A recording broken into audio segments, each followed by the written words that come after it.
Alors moi, c'est Morgane Large. Je suis journaliste depuis pas longtemps. Avant, j'étais animatrice radio pendant à peu près 20 ans. Et je travaille pour une radio associative qui s'appelle RKB, qui est située dans les Côtes d'Armor. Et ben moi, c'est Hélène Servel. Je suis journaliste aussi, mais je suis journaliste indépendante. Ça veut dire que je ne suis pas salariée d'un média en particulier. Et je vis dans le sud-est de la France, entre Marseille et les Alpes de Haute-Provence. Voilà. Alors en fait, on participe à un projet qui s'appelle Grand Reporter, qui est à l'initiative d'un théâtre à Lyon, qui s'appelle le Théâtre du Point du Jour. Le Théâtre du Point du Jour a décidé il y a quelques années de mettre des récits journalistiques sur scène, avec la collaboration d'un metteur en scène qui met en scène les récits de journalistes, et aussi avec l'aide de comédiens. Et nous, on est le sixième épisode de ces Grands Reporters, donc c'est Grands Reporters 6, où pour la première fois, c'est pas un journaliste ou une journaliste qui est invité, mais deux journalistes. Et donc la metteuse en scène et les comédiens se mettent à notre service pour mettre en scène un récit journalistique réel de nos enquêtes. Et en fait, nous, on joue nos propres rôles. On va pas s'inventer comédienne en 2 secondes. On apprend des petits trucs au passage, mais bon, voilà, on s'improvise pas comédienne comme ça. Et nous, on joue nos propres rôles en tant que journaliste d'investigation qui travaillons sur des questions agricoles, de migration, et surtout de comment on déroule une enquête, nous, en tout cas, sur du long terme, sur plusieurs années. Et comment on révèle des choses qui souvent ne plaisent pas, en tout cas pas au pouvoir en place ou au pouvoir au pluriel, à la fois économique, politique. Et voilà, on essaie de raconter ça. Tu disais que c'était de manière réelle, mais en fait, on a aussi justement le théâtre qui vient nous aider à raconter à la fois le fond de ces enquêtes-là, mais aussi comment nous, on les traverse, comment on a des difficultés, comment on reçoit des pressions. Et là, grâce au théâtre, on arrive à remettre ça, à poser ça sur la table, parfois en rire, on y arrive un petit peu, en pleurer parfois aussi. Mais en tout cas, voilà, je crois que c'est assez nouveau pour nous qui sommes, je crois, très attachés à décrire le plus précisément possible le réel, où là, on nous amène d'autres outils, d'autres manières de raconter les réels, on va dire. Et je crois que la fiction et le fait de rejouer certaines scènes nous aide à les raconter autrement, et puis peut-être à dépasser aussi certaines peurs qu'on a pu avoir, certains traumas qu'on a pu avoir lors des pressions qu'on s'est reçues notamment. Alors moi, je voulais ajouter que le spectacle, il a été créé en 2023 et qu'il a été joué 3 fois, 2 fois à Lyon, 1 fois à Paris, et pour nous, on pensait que c'était terminé. Et puis, Aurélie Vandendal, qui est la metteuse en scène, nous a rappelé pour nous dire qu'on repartait sur une nouvelle série de spectacles avec les 2 comédiens, Sidney Ali Meheleb et Laurine Lopez, des super comédiens. Et on a été... Laurine Lopez d'Épina. Et on a été assez agréablement surpris. Et surtout, moi, ce qui me plaît beaucoup, c'est qu'il y a beaucoup du spectacle qui a été transformé, en fait. C'est de l'écriture au plateau. Donc, moi, j'ai l'impression que tout s'écrit au fur et à mesure, avec l'aide d'une autrice qui s'appelle Charline. Mais c'est vraiment super, parce que, je sais pas, moi, c'est un peu 3 étoiles, quoi. On peut dire ce qu'on veut, on dit, ouais, mais nous, on a envie de dire ça, et on nous entend, on nous considère. Et surtout, ce qui est très intéressant, je trouve, c'est qu'on essaye de faire comprendre au public les conditions de la production de l'information aujourd'hui, de la façon dont on le fait nous, parce qu'en fait, on le fait d'une manière très artisanale. Mais en même temps, les gens qui enquêtent au long cours le font de manière très artisanale. C'est des sujets hyper long. Si on ramène ça à l'heure, c'est pas du tout rentable, faut pas le faire.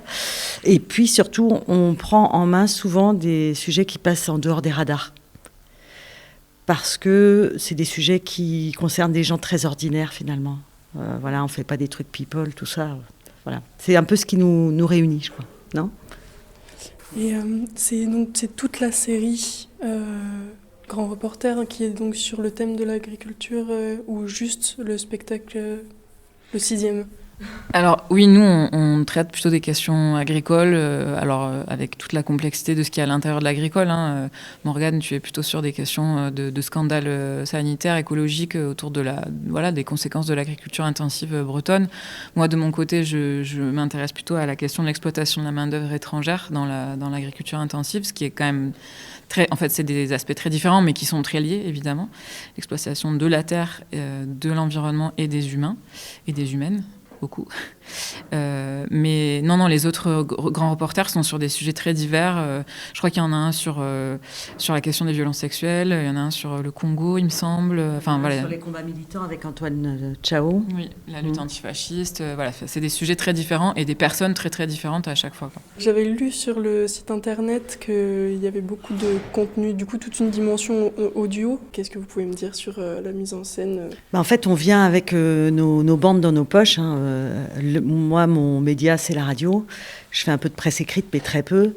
Et donc, j'ai des pages d'archives. J'ai des tonnes d'archives. Ça fait 20 ans que je bosse et j'aurais trouvé dommage de ne pas non plus faire écouter mon travail. Voilà, si on fait écouter autre chose que notre travail, moi, mon travail, il est très divers. Je ne traite pas tout le temps de questions rudes. Ça m'arrive aussi de faire des choses beaucoup plus légères et j'avais envie aussi de les faire écouter.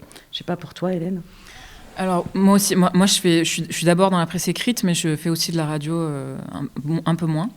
Mais du coup, il y a aussi du matériel sonore, notamment d'un documentaire radio que j'ai co-réalisé avec une autre autrice qui s'appelle Tiffaine Hermelin.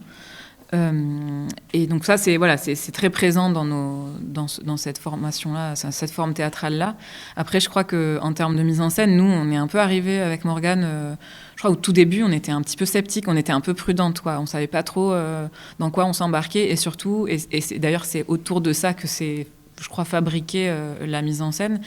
On a mis en garde très très vite la metteuse en scène, les comédiens et comédiennes avec lesquels on a travaillé, en leur disant attention, nous, on n'est pas là pour jouer aux héroïnes.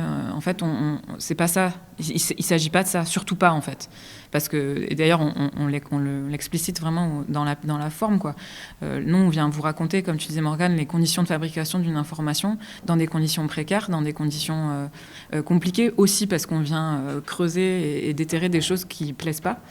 Et c'est bien de ça dont il s'agit. C'est pas de fabriquer des figures emblématiques, voilà, ou héroïques. Qui représenteraient de courageuses femmes qui luttent. Voilà. C'est pas du tout le propos, en fait. Ça, c'était vraiment un peu une hantise qu'on avait au début. Et je crois que c'est autour de cette question-là que se sont noués les premiers dialogues, en fait, entre nous, parce qu'on se connaissait pas du tout. Nous, on connaissait ni la metteuse en scène, ni les comédiens, comédiennes. Et c'est vraiment ça qui a un peu jalonné et façonné ce qu'on a fabriqué ensemble et ce qui va jouer là encore demain et la semaine prochaine. Et je pense que, et je crois que là-dessus, on a été très très précisément écoutés et pris en compte.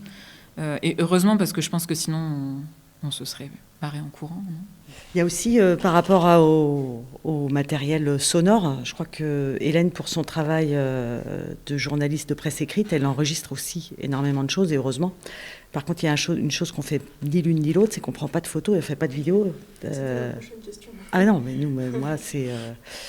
moi, c'est pas dur quand les médias... quand il a fallu... rentrer dans des histoires de podcast et tout ça, parce que moi j'ai connu la radio avant le podcast, où on faisait des one-shots et puis c'était jamais rediffusé, ou alors quand il y avait des pannes ou des vacances. Quand on a commencé à me demander de faire des photos, j'ai dit non mais moi c'est pas mon boulot de faire des photos, trouver quelqu'un pour faire des photos, quoi. Moi je fais de la radio et justement je militais pour le truc que je suis pas un homme orchestre, et encore moins une femme orchestre. Voilà. Mais c'est vrai qu'on est... moi, je suis amoureuse du son, je vais pas dire autre chose. Peut-être un autre aspect aussi de la mise en scène sur l'aspect sonore. Chacune de nous, on utilise aussi à un moment ou à un autre la musique, à la fois pour peut-être un peu exorciser certaines choses. Alors c'est de la musique, sans spoiler, c'est de la musique soit live, soit qui fait danser. On va dire ça comme ça. C'est un peu mystérieux. Mais voilà, je pense que c'est un aspect qui, en tout cas, je vais parler pour moi, mais qui m'a fait beaucoup de bien d'utiliser la musique comme manière de... évidemment, théâtralement, je suppose que ça clairement, ça apporte une autre dimension, ça embarque un petit peu. Et puis, en tout cas, de mon côté, moi, ça m'a permis vraiment de faire une catharsis encore plus forte, quoi, de faire sortir les choses d'une autre manière qu'avec un discours journalistique dont on a l'habitude, qui des fois un peu... qui peut être utile à certains endroits, nécessaire, etc., mais qui peut être un peu pénible des fois à écouter, même à régurgiter comme ça. C'est un peu froid, c'est un peu... et je trouve que là, la musique vient nous accompagner à sortir tout ça et à raconter tout ça d'une autre manière, quoi. Pourquoi vous avez accepté ce projet-là ? Est-ce que vous trouvez que la pièce, le théâtre, ça amène une autre dimension et peut-être une autre forme d'écoute à vos propos, vos recherches, etc. Alors, je vais parler pour moi, pas pour Hélène. Donc moi, en tant que journaliste bretonne localière, moi je suis vraiment une localière, je défends les médias locaux, les médias de proximité, parce que pour moi, c'est quand même grâce à ces médias qu'on a une pluralité de l'information. Ça tend à disparaître. Il y a des zones entières, je sais aux États-Unis, où il n'y a plus aucun média locaux. Et moi, je trouve que c'est extrêmement important le travail qu'on fait sur le terrain. Je me considère pas comme une sous-journaliste parce que je travaille en local, au contraire. Et il y a du travail d'investigation à faire en local. Et c'est drôlement bien que les gens entendent ce message-là. Et moi, je dirais... Alors, Morgane, toi, tu travailles vraiment seulement sur ton terrain d'enquête. Moi, c'est pas mon cas. Je bouge, y compris à l'international. Mais j'ai l'impression là que, encore une fois, on a beau publier des articles, publier des enquêtes, sortir des émissions, etc. Ça touche sans doute un certain public. Et là, j'ai l'impression que, à la fois, la forme théâtrale permet de toucher d'autres gens. Encore une fois, de changer de ce registre purement journalistique qui arrive pas à toutes les oreilles, clairement. Et là, de faire arriver ça autrement, en fait, aux gens, à d'autres types de gens. Et puis, le fait qu'aussi, on aille jouer ça dans plusieurs endroits qui sont pas, pour l'instant, nos terrains d'enquête qui sont évoqués dans la pièce. Je trouve que ça fait écho aussi à toutes les réalités qui peuvent exister sur les différents territoires où on va jouer. À Lyon, à Paris, les questions agricoles sont un peu moins... Enfin voilà, en tout cas, ça fait moins partie du quotidien des gens, on va dire, parce qu'ils en sont quand même la plupart assez éloignés. Mais moi, je trouve ça hyper intéressant de venir jouer ça ici, dans le Limousin, parce que c'est des réalités qui sont sans doute très différentes et à la fois qui font peut-être écho à plein de choses, parce que l'agriculture intensive, c'est partout. Si j'ai bien compris, il y a une petite question au niveau des forêts dans le Limousin, voilà. Et à la fois au niveau environnemental et au niveau social, si j'ai bien compris. Donc voilà, et je trouve ça hyper chouette de pouvoir échanger là-dessus et qui sait de pouvoir aussi donner envie d'aller continuer à creuser des petits sujets dans le coin. Vous avez joué où ailleurs ? À Paris et à Lyon. Et à Lyon. À Lyon, et on joue à Limoges toute la semaine prochaine, du 14 au 18. Et après, on ne sait pas. Et si, on rejoue à Lyon en novembre aussi. On le rappelle, on n'est absolument pas comédienne. Et donc, là, voilà, moi j'ai un costume de scène qui est d'enfer. J'ai un berger allemand en canevas dans le dos. C'est magnifique quand même.